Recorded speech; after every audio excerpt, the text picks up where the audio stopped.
May naninira sa'yo? Tahasan? May mga nababalitaan ka? Sige, for once, bibigyan kita ng...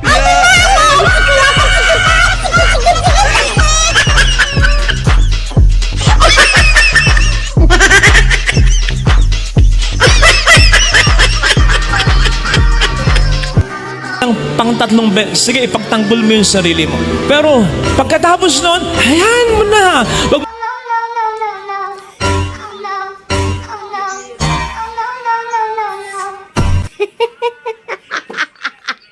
mo nang ubusin ang iyong enerhiya. Hayaan mo sila. Sa paninira nila po pwede kang masira sa iba. Sa ibang tao na mababaw ang pagkakilala sa iyo. Sa ibang tao na hindi totoo ang pakikisama at pagmamahal sa iyo. Sa ibang tao na matutuwa pa nga, hindi ka ipagtatanggol sa mga nininira sa iyo. Ipagkakasiya pa nga ang paninirang ginagawa sa iyo.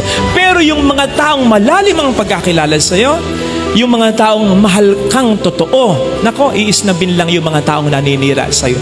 Pwedeng mabawasan ang mga pinakikisamahan mo, pwedeng mabawasan mga friends mo, pero matitira naman yung mga taong tunay na nagmamahal at nagmamalasakit sa'yo.